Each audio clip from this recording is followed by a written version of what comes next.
Kabar dikurungnya Jumong sudah sampai di telinga Yongpo. Mendengar kabar yang dibawa oleh Majin tersebut, Yongpo tak percaya dan ingin melihatnya sendiri.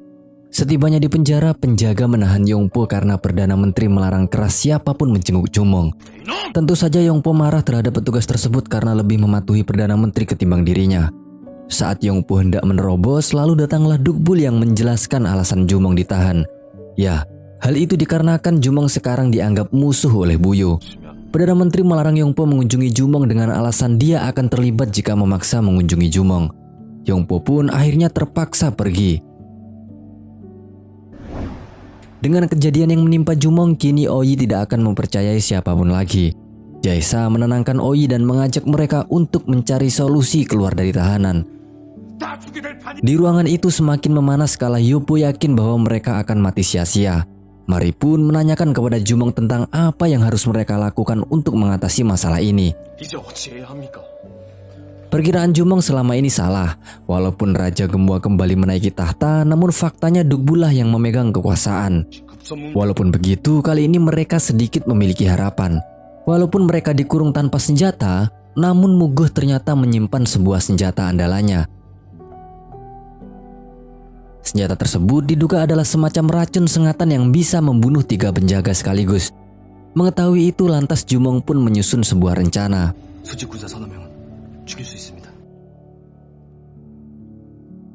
Scene berpindah pada Yontabal dan Susono yang dibawa pulang kembali ke Gerubu. Ketika sesampainya di sana, Charyong langsung menampar Susono. Sang ayah tentu marah melihat anaknya diperlakukan seperti itu. Perilaku kasar Charyong tak lain karena Susono dan Yontabal pergi tanpa izin kepada ketua Gerubu saat ini. Apalagi kunjungan mereka bertepatan di saat Raja Gembua kembali menaiki tahta. Jelas Charyong menuduh Susono dan Yontabal hendak melakukan persekongkolan dengan Gembua untuk mengambil kembali Gerubu. Walaupun Yontabal ini adalah kakaknya, namun Charyong dengan tega menyuruh Yang Tak untuk menahannya di kamar. Melihat perlakuan kasar sang adik, Yontabal pun menatap Charyong dan kemudian tertawa. Yontabal mengatakan bahwa dirinya selama ini memaklumi Charyong yang gila tahta. Hal itu dikarenakan Charyong adalah adik kandungnya sendiri. Namun kali ini Yontabal benar-benar marah dan tidak akan mengakui fakta bahwa Charyong berasal dari orang tua yang sama dengannya. Kekuasaan bagaikan pasir, semakin kencang kau menggenggamnya, maka semakin banyak pasir itu keluar dari genggamanmu. Aku bisa melihat dengan jelas bahwa saat ini pasir itu jatuh dari genggamanmu, kata Yontabal dengan ucapannya yang berkelas. Jelas tertegunlah si Charyong dimarahin kakaknya itu. Ia pun melampiaskannya kepada Susono dengan mewanti-wanti agar tak mengulangi perbuatannya. Setelah Charyong pergi, Chanso meminta maaf pada Susono mengenai sikap ibunya yang keterlaluan.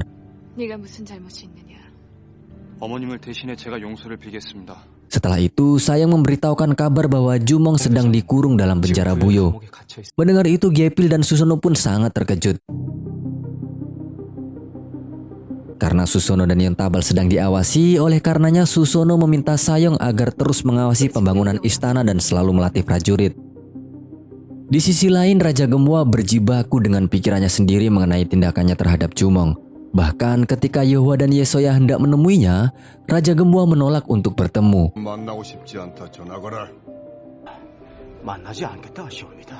Akhirnya Yeohwa dan Yesoya pun berjalan kembali. Tanpa sengaja mereka berpapasan dengan Ratu Wunha.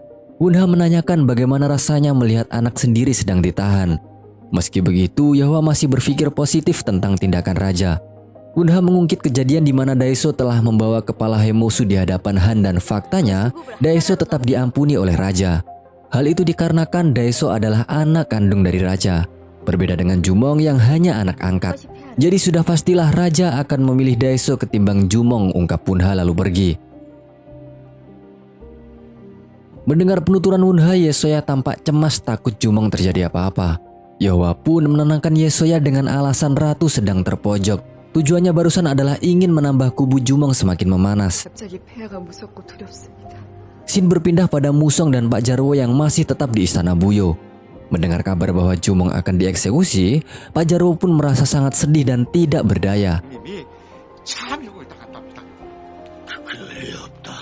Kali ini Musong punya sebuah ide. Ia pun lantas memanggil salah seorang temannya yang bekerja sebagai prajurit istana.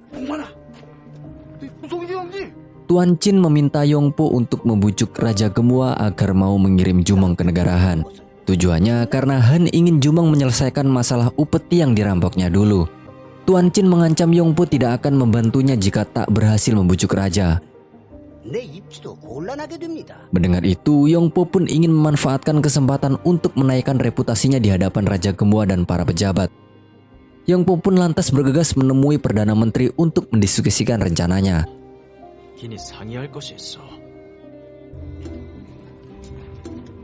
Di sisi lain, Musang menyamar sebagai prajurit pengantar makanan ke penjara. Saat diperbolehkan masuk, barulah Musang memanggil Jumong.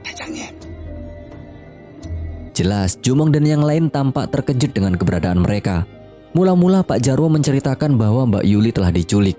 Mengetahui itu, Jaisa memiliki firasat bahwa yang melakukan itu adalah orang-orang Buyo. Jumong pun lantas cemas. Namun kecemasan tersebut hilang saat Musang memberitahu bahwa di markas baik-baik saja. Khawatir jika terjadi sesuatu pada rakyatnya, Jumong pun meminta Musong untuk pulang dan memberitahu prajurit untuk tetap stay dan memperkuat keamanan jika sewaktu-waktu ada penyerangan mendadak. Scene berpindah pada Yongpo yang dipanggil oleh Raja. Raja sangat marah mengetahui Yongpo akan mengirimkan Jumong ke negara Han. Kebetulan di situ juga ada Tuan Chin. Raja dengan tegas mengusir Tuan Chin karena dinilai dirinya tak diundang oleh Buyo. Chin menjelaskan tujuannya bahwa ia datang ke sini untuk meminta pertanggungjawaban kepada Jumong karena telah mencuri upetihan. Mendengar Chin yang banyak cincong, Raja Gemua pun menarik pedang Songju dan mengarahkannya pada Tuan Chin. Raja menegaskan bahwa Buyo bukanlah negara bawahan Han. Dan Jumong juga bukanlah urusan negara Han. Bukannya takut, justru si bocah tua nakal Chin terus ngeyel. Akhirnya Raja bertindak tegas dengan mengancam Tuan Chin jika tidak segera pergi, maka Raja akan membunuhnya. Akibat itu Raja pun memerintahkan Yongpo untuk membersihkan kotoran kuda di kandang. Kali ini Yongpo benar-benar salah prediksi ya guys. Niat mencari muka, dapatnya cacian. Di tempat lain, Jumong dan kawan-kawannya mengkhawatirkan markas mereka. Ia pun meminta Mukuh bersiap-siap karena mereka akan berencana pergi malam ini.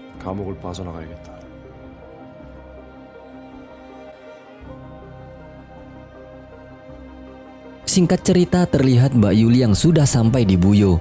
Mbak Yuli dibawa ke tempat peramal. Mauriang yang melihat Mbak Yuli tampak kaget dan menanyakan apa yang terjadi.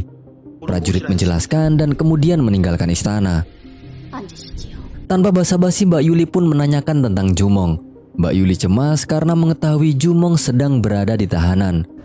Tak jauh dari situ, pengawal melapor kepada Dukbul bahwa mereka berhasil menculik Mbak Yuli. Mendengar itu, Dukbul pun lantas mendatangi Raja Gemua dan melapor tentang keberadaan Mbak Yuli.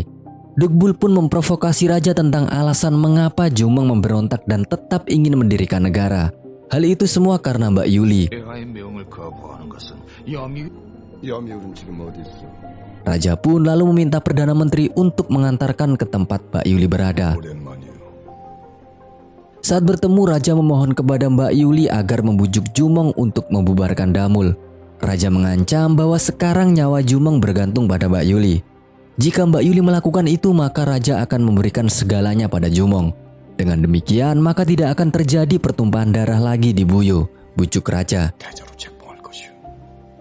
Mbak Yuli pun menatap tajam ke arah Raja seakan tahu bahwa Raja berbicara bohong kepadanya.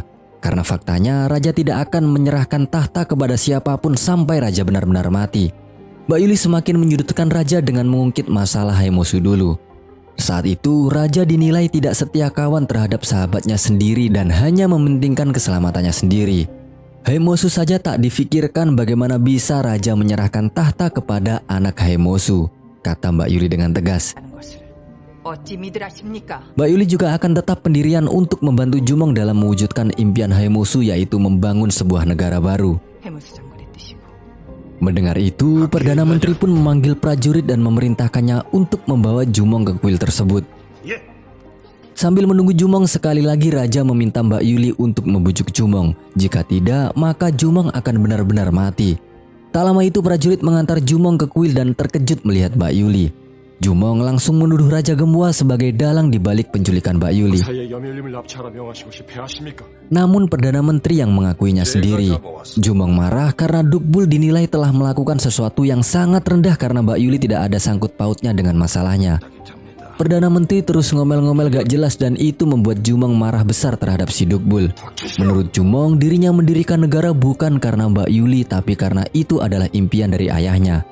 Perdebatan antara Mbak Yuli dan Perdana Menteri kembali terjadi sampai akhirnya Dukbul menarik pedang dan menebas perut Mbak Yuli.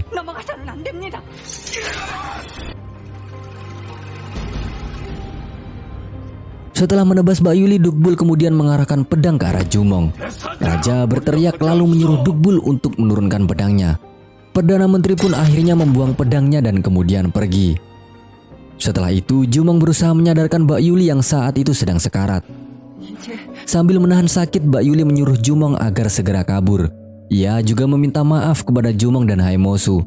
Mbak Yuli berjanji walaupun ia sudah mati, jiwanya akan selalu mendukung dan melindungi negara Damul. Setelah itu Mbak Yuli menatap wajah Raja Gemua seraya mengatakan, walaupun Mbak Yuli telah meninggalkan Buyo, namun sedikit pun Mbak Yuli tidak pernah membuang rasa cintanya kepada Raja Gemua. Mendengar itu, Raja Gemua berkaca-kaca melihat Mbak Yuli. Dan akhirnya Mbak Yuli pun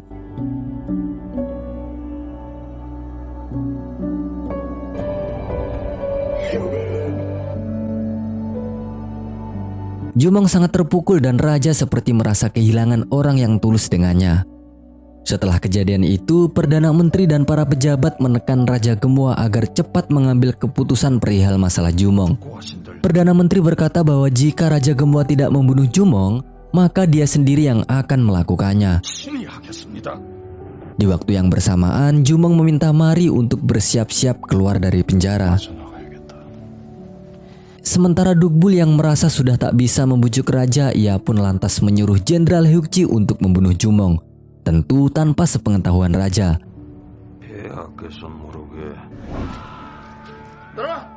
Di penjara sendiri terdengar sebuah teriakan. Teriakan tersebut adalah sebuah jebakan agar Jaesa bisa menembak para penjaga agar pingsan. Saat sudah pingsan, barulah Jumong dan teman-temannya keluar dan menyerang para penjaga.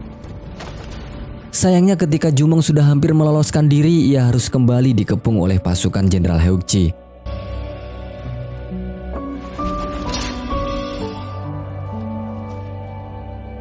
Hyukji meminta maaf kepada Jumong karena dirinya bertindak atas nama Buyo. Ia pun kemudian menyuruh para prajurit untuk menangkap Jumong. Adu jotos tak terelakkan hingga suatu ketika Raja datang tiba-tiba menghentikan perkelahian itu. Raja meminta kepada Hyukji untuk membunuhnya terlebih dahulu jika ingin membunuh Jumong. Setelah itu, dengan lirih Raja Gemua menyuruh Jumong agar pergi. Dan mulai saat ini Raja memilih untuk memutuskan ikatannya dengan Jumong. Raja menambahkan bahwa ia akan mengurus Showa dan Yesoya sendiri dan akan mengirimkannya kepada Jumong suatu saat nanti. Mendengar itu, Jumong terdiam sembari menatap Raja Gemua. Ia kemudian bersujud di hadapan Raja Gemua sebagai tanda perpisahan. Dan akhirnya Jumong pun pergi meninggalkan Buyo. Ditinggalkan Jumong, Raja Gemua tampak meneteskan air mata, sebuah tanda bahwa dia sangatlah sedih karena tak punya pilihan apa-apa selain menyelamatkan Jumong. Posisinya memang serba salah. Mendengar kabar bahwa Jumong telah pergi, Yesoya dan Yohwa berterima kasih kepada Raja Gemua. Raja kemudian mengungkapkan bahwa meskipun Jumong hidup, terpaksa ia akan menjadi musuh Buyo karena keadaan. Yohwa tertegun mendengar Raja telah memutuskan ikatan dengan Jumong. Raja juga berjanji kepada Yesoya akan mengirimkannya di saat waktunya nanti telah tiba. Perdana Menteri sangat kesal dan marah karena mengetahui Raja membiarkan Jumong pergi. Ia pun lantas mengatakan pada Raja bahwa suatu saat nanti Raja pasti akan menyesal karena telah melepaskan Jumong. Mendengar hal tersebut, Raja hanya tersenyum tipis. Keesokan harinya Jumong dan kawan-kawannya telah kembali ke Gunung Bonge. Ia kemudian memberitahu Soryong dan yang lainnya bahwa Mbak Yuli kini sudah meninggal. Tentu semua orang bersedih dan menangis mengetahui kabar tersebut.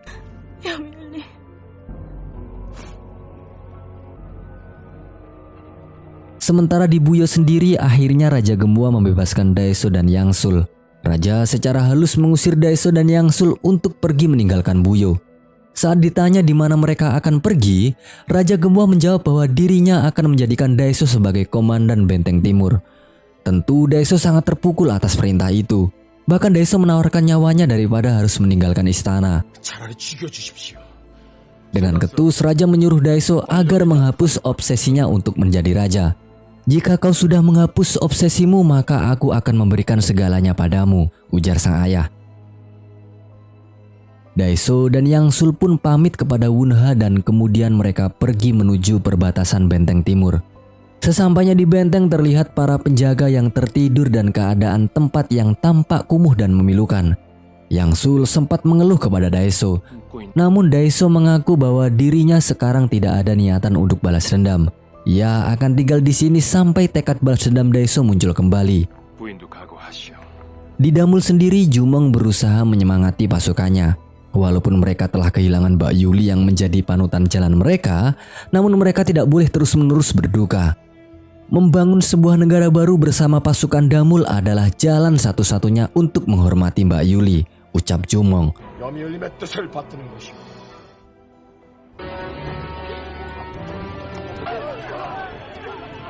Sejak saat itulah pasukan Damul terus-menerus berlatih agar menjadi pasukan yang kuat. Peperangan untuk merebut beberapa wilayah juga perlahan dilakukan oleh Jumong dan pasukan.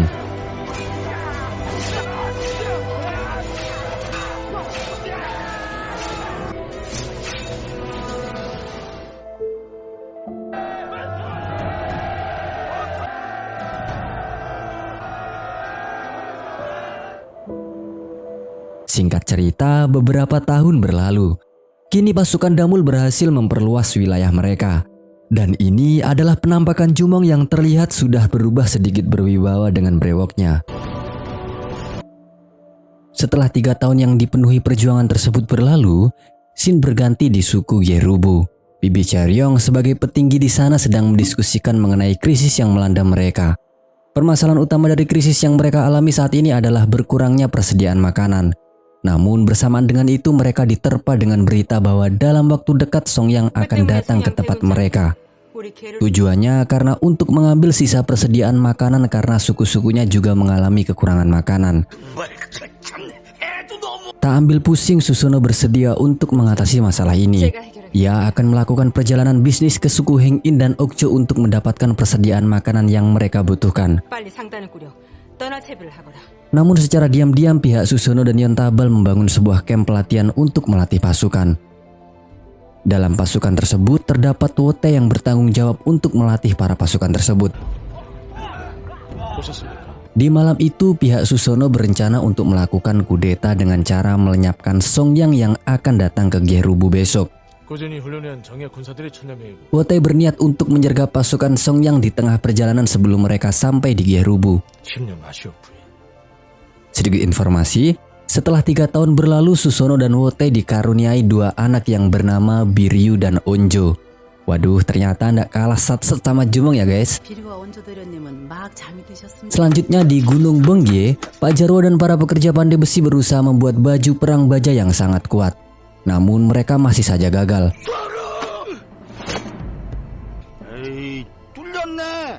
Karena beliau sudah terbiasa dengan kegagalan, Pak Jarwo tidak menyerah dan tetap bertekad untuk terus mengembangkan ciptaannya. Sama halnya dengan Pak Jarwo yang terus berkembang, saat ini wilayah kekuasaan tentara Damul semakin meluas. Ditambah lagi mereka mendapat dukungan dari rakyat yang selama ini ditindas oleh Han.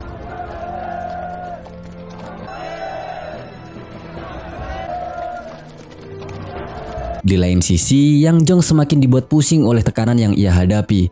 Karena kini sekutu mereka, yakni Buyo telah dikuasai oleh Gembua kembali. Bukan hanya itu, musuh yang paling menakutkan pun mulai memperluas wilayah mereka yakni tentara Damul.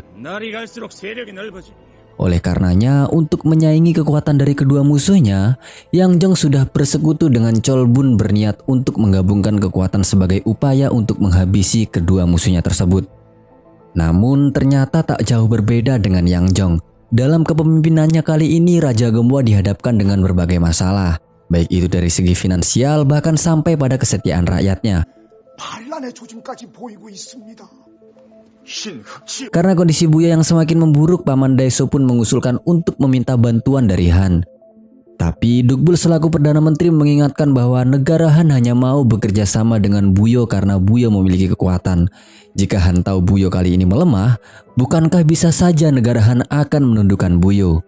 Lebih baik jika Buyo melakukan perang untuk menaklukkan Heng In dan Okjo. Tentunya supaya mereka dapat mengatasi krisis kali ini, tambah Dukbul. Untuk mempertimbangkannya, Raja Gembua pergi menyendiri sejenak di kamar. Tak berselang lama, datanglah Hunha dan Paman Daeso yang memohon untuk memanggil kembali Daeso ke istana. Mereka yakin Daeso sudah berubah dan banyak belajar dalam pengasingannya. Namun Raja Gembua berpikir sebaliknya, karena ia mendapat laporan bahwa Daeso sama sekali tidak berubah. Maka dari itu, Gembua akan memutuskan sendiri kapan akan memanggil Daeso kembali ke istana.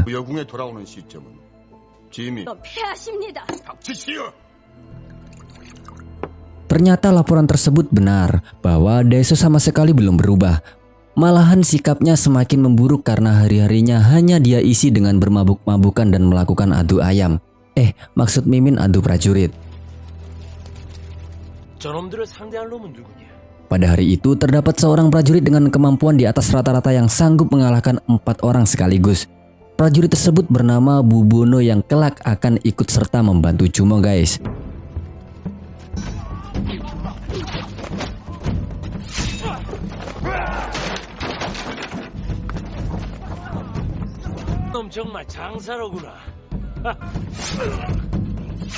Namun saat ini ia diberikan hadiah oleh Daeso untuk menjadi pengawal pribadinya bersama dengan Naru.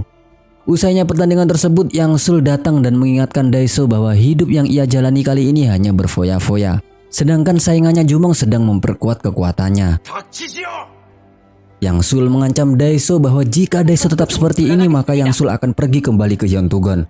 Tentu saja cibiran dari sang istri membuat Daeso sangat frustasi. Kembali kepada pasukan Gerubu yang sudah siap menyergap Songyang. Penyergapan tersebut dipimpin oleh Wotai dan Sayong. Ketika rombongan Songyang lewat, mereka menembakkan panah dan dengan mudah para pengawal Songyang dapat dikalahkan.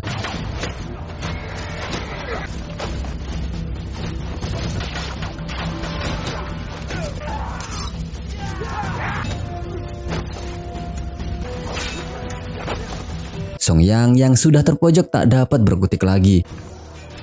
Ketika Wotai akan menebas Songyang, naas salah satu prajurit Songyang menusuk perut Wotai lebih dulu.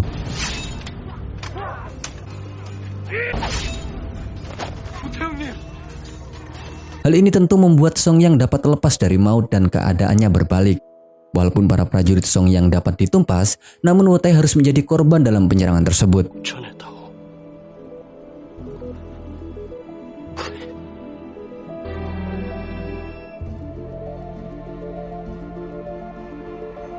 Setelah penyerangan tersebut, Sayong melaporkan hasilnya kepada Yontabal dan Susono yang telah menunggu mereka. Dengan raut wajah sedih Sayong, Yontabal mengira mereka gagal melakukan penyergapan tersebut. Namun setelah ditanya dan mereka menjawab berhasil, Yontabal dan Susono pun baru tersenyum. Sayangnya senyum tersebut tak bertahan lama. Suasana dipenuhi isak tangis setelah Sayong memberitahu tentang kematian Wotai. Sambil menahan rasa kehilangannya dan tak ingin pengorbanan suaminya sia-sia, Susono bergegas pergi membawa seluruh pasukan ke Gerubu untuk mengambil kembali kekuasaan mereka. Sesampainya di sana, Susono dan pasukannya dapat mengalahkan semua prajurit yang tersisa dengan mudah.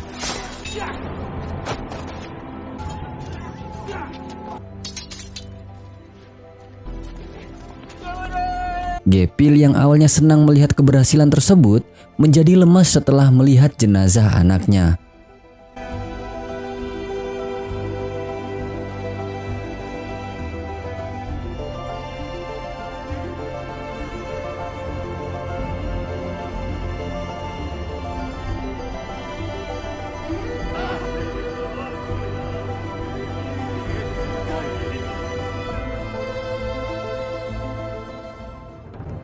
Usai penaklukan Gerubu, Bibi Chaoryong dan komplotannya dibawa ke hadapan Susono. Karena tak ingin kehilangan keluarganya lagi, Susono pun memaafkan semua tindakan yang telah dilakukan bibinya dahulu. 제 혈육을 잃고 싶지 않습니다. 목숨 바쳐 갚겠습니다. Di saat itu pula Susono diangkat menjadi pemimpin Gerubu dan ia bertekad untuk mewujudkan Cholbun yang tak akan terpecah belah seperti dulu. Bergegas dengan impiannya tersebut, Susono berencana untuk pergi ke markas tentara Damul.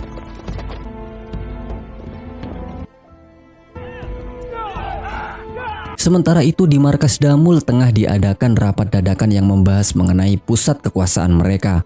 Mengingat suku-suku yang mereka taklukkan cukup berjauhan dengan Gunung Bongye, dikhawatirkan jika tak ada pusat kekuasaan maka mereka akan sulit untuk mengawasi suku-suku yang telah mereka taklukkan sebelumnya. Tak berselang lama datanglah Susono dan Sayong. Hyobo terlihat sangat senang ketika bertemu dengan Sayong pujaan hatinya. Sementara itu Susono memberikan tawaran kepada Jumong untuk membantunya mendirikan negara baru. Dengan syarat ia harus datang ke Cholbun. 철분으로 오십시오. Namun tak tergesa-gesa Jumong mempertimbangkannya terlebih dahulu. Dan Susono memberikan kesempatan kepada Jumong untuk memikirkannya. 회장님의 답을 기다리겠습니다. Setelah itu ia pun berpamitan dan pergi. Setelah Susono pergi cukup jauh, Hyobo memberitahu kepada Jumong dan kawan-kawannya bahwa Wotai telah meninggal. Hal ini tentu membuat semua orang terkejut karena tak disangka kedatangan Susono saat ini tengah diselimuti dengan kesedihan. Melanjutkan diskusinya kali ini, Jumong mengajak para perwiranya berunding. Trio Wek-Wek menyatakan setuju pada permintaan Susono. Menurut mereka itu adalah peluang yang sangat baik bagi mereka.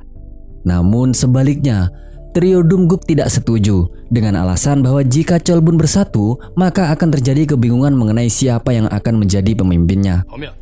그 나라의 왕은 누가 되어야 하나의 나라에 제왕이 둘일 수는 없는. Karena sejauh ini negara tak bisa dipimpin oleh dua orang sekaligus. Mendengar pertimbangan kedua belah pihak, Jumong memutuskan untuk menunda terlebih dahulu mengenai keputusan bergabung dengan Susono. Bersamaan dengan diskusi tersebut, Chaoryong tengah menemani Putri Bintang bermeditasi. 무슨 일이냐? Usainya bermeditasi, Putri Bintang mengatakan bahwa ia bertemu dengan Mbak Yuli. Saat itu Mbak Yuli memberikan pesan supaya burung cap kaki 3 mencari sarang baru. Tentu saja hal ini menandakan bahwa tak lama lagi Jumong akan memindahkan kekuasaannya. Di tempat lain, Songyang yang selamat dari penyergapan melakukan rapat dengan kepala klan Cholbun, kecuali Gerubu. Songyang berkata bahwa Yang Jong telah bersedia membantu mereka dengan mengirimkan pasukan besi negara Han dan pasukan Hyuntugon. Tentu saja mereka berencana untuk menyerang Gerubu ketika bala bantuan tiba. 그들이 당도하는 대로 총 공세를 펼. Lalu kita kembali lagi ke Jumong. Kali ini ia bersama Oyi pergi untuk sekedar melihat keadaan Buyo dan negara Han.